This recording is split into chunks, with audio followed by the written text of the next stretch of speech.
بسم اللہ الرحمن الرحیم وَتُعِزُّ مَن تَشَاءُ وَتُذِلُّ مَن تَشَاءُ بِیَدِکَ الخیر اِنَّکَ عَلیٰ کُلِّ شَیْءٍ قدیر۔ بے شک اللہ تعالیٰ ہر چیز پہ قدرت رکھنے والا ہے۔ سب دیکھنے سننے والوں کو یو این فیملی ملک ارشد کی طرف سے السلام علیکم۔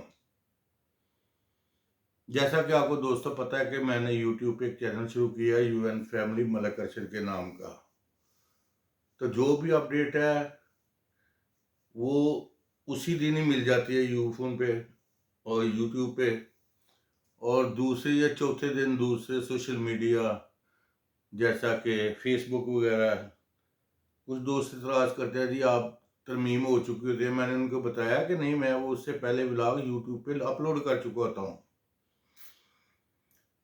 تو کہنے کا مقصد یہ تھا کہ آپ کو آگاہی ہو جائے، تو کائنڈلی جنہوں نے ابھی تک میرا چینل یوٹیوب پہ سبسکرائب نہیں کیا کائنڈلی اس کو سبسکرائب کریں اور بیل آئیکن ضرور دبا دیں اور لائک کا بٹن بھی لازمی دبا دیں۔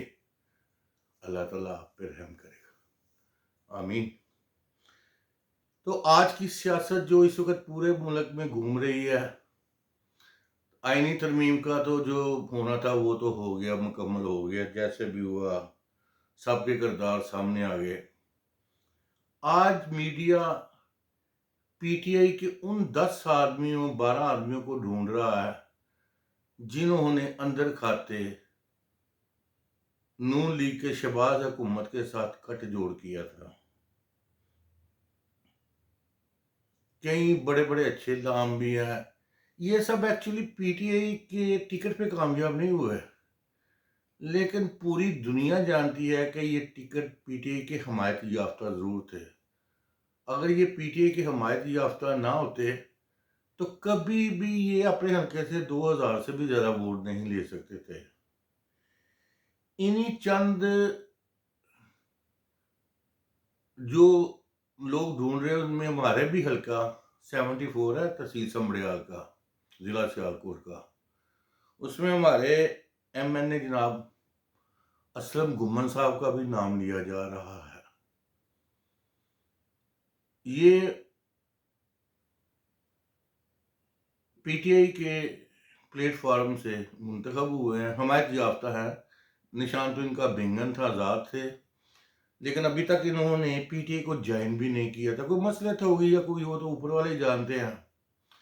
اب ان 10 جو گمنام ہیں نا ان کو ڈھونڈ رہے ہیں، کیونکہ جب فضل الرحمان نے حمایت سے انکار کر دیا تھا تو پھر نون لیگ والوں نے ایک دوسری پالیسی پہ عمل درآمد کیا کہ انہوں نے ان کے 10 یا 12 آدمی ہائر کر لیے تاکہ بوقت ضرورت آپ لوگ اپنی سیٹ کی قربانی ووٹ ڈال دیں گے اور آپ اپنی سیٹ کی قربانی دے کے چلے جائیں گے۔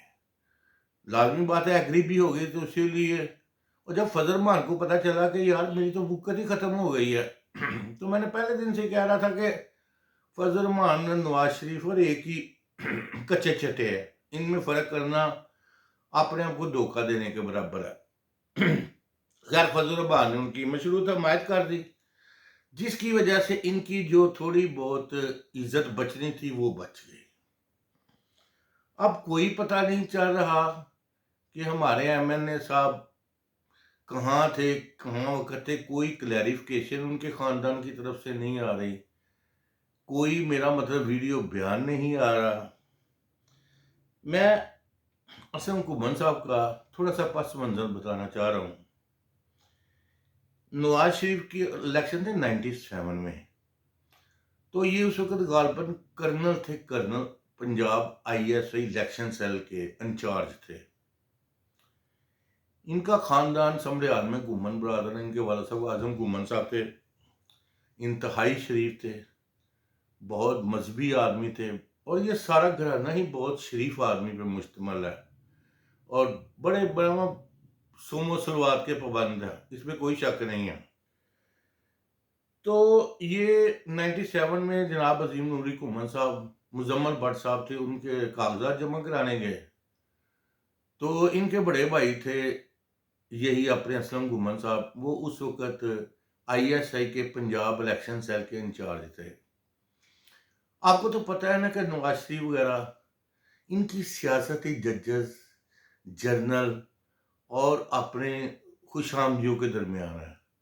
لازمی بات ہے گھمن صاحب نے اس وقت ایز اے کرنل ان کو کہا ہوگا کہ میرا بھائی آپ اس کو بھی اکاموڈیٹ کریں، تو سڈنلی اس کے کاغذات تیار کیے گئے اور اس کو ایم پی اے شپ کی ٹکٹ دلوا دی گئی. 97 میں نا نواز شریف کا طوطی بولتا تھا، وہ کسی کھمبے کو بھی ووٹ دے دیتا تھا نا تو وہ ہو جاتا تھا. اور لازمی بات ہے اس وقت بھی اسٹیبلشمنٹ کی اس کو حمایت حاصل تھی، تو گھمن صاحب اسٹیبلشمنٹ کے کرنٹ آدمی تھے. تو ان کے بھائی جو عظیم نوری گھمن صاحب ہے نا وہ 97 میں منتخب ہو جاتے ہیں. 97 میں وہ یہ ایز اے ایم پی اے کام کرتے ہیں. 99 میں مشرف کے کو کر دیتا ہے، مارشل لا لگ جاتا ہے، اور یہ اس وقت بریگیڈیئر کے رینک پہ تعینات ہو چکے ہوتے ہیں، کسی بھی فیلڈ میں ہوتے ہیں. اس وقت آئی ایس اے میں نہیں تھے، ایز اے کرنل انہوں نے میرا خیال ہے آئی ایس اے پہ کام کیا ہے. ایز اے بریگیڈیئر انہوں نے کام نہیں کیا، شاید ریٹائرمنٹ ایز اے بریگیڈیئر لی ہو تو ایک علیحدہ بات ہے، خیر میں نہیں کچھ کہہ سکتے اس سلسلے میں. تو جناب وہ لازمی بات ہے فوج کے آدمی تھے، مشرف بھی فوج کا صدر تھا. انہوں نے ان کو کاف لیگ کا 2002 میں ایم پی اے کا نواز شریف سے ختم کرا کے ٹکٹ دلوا دیا کاف لیگ کا. کاف لیگ آرمی کی جماعت تھی، مشرف کی جماعت تھی، بی ٹیم تھی. تو بڑے آرام سے یہ بھی مصروف عظیم نوری گھمن صاحب بڑے آرام سے یہ دوسری دفعہ بھی منتخب ہو گئے. جب دوسری دفعہ بندہ منتخب ہوتا ہے تو لازمی بات ہے بندہ وزیر کا ڈیزرو کرتا ہے کہ اس کو وزیر بنایا جائے. خیر ان کو انہوں نے پبلک اکاؤنٹس کمیٹی کا چیئرمین بنا دیا. بیسیکلی انہوں نے 2 دفعہ عظیم نوری گھمن صاحب نے ایم پی اے شپ نبھائی ہے.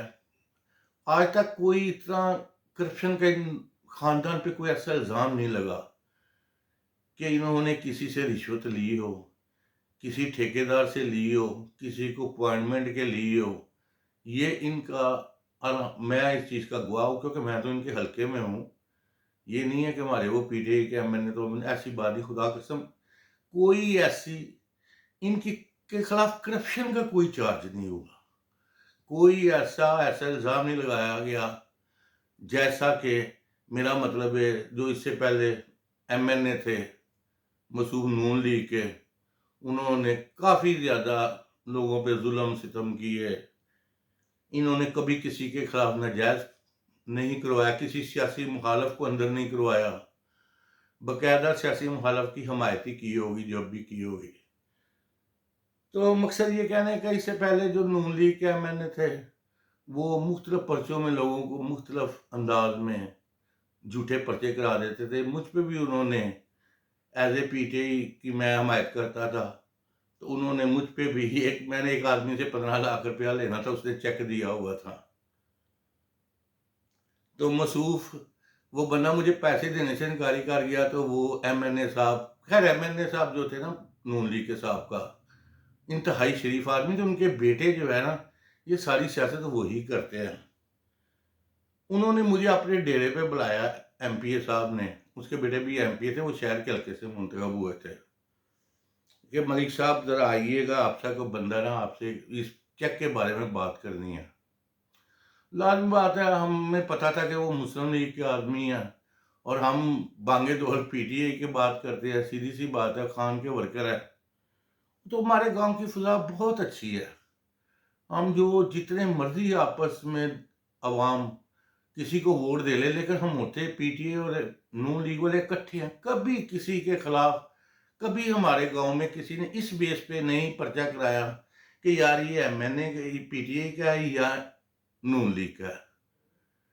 تو مجھے کیا، میں نے وہ نون لیگ کے جو کرتا دھرتا تھے 100 والے کے جو تھم تھے، جو ان کو کامیاب کراتے تھے، وہ میرے اچھے خاصے دوست تھے، بچپن کے دوست تھے، ہم اکٹھے گئے. میں نے 5-6 آدمی لیے، ان کے پاس چلا گیا. وہ دیکھ کے حیران ہو گیا، یہ تو پی ٹی آئی والا ہے، یہ مسلم لیگ والے میرے ہی بندے لے آیا. وہ کہنے لگا نہیں ملک صاحب ایسے 15 لاکھ چھوڑو، اب 9 لاکھ روپے لے لو. میں نے کہا یار میں نے 15 لاکھ لینا، اس نے چیک دیا ہوا ہے، میں کون سا جرم کر رہا ہوں کہ میں اس کو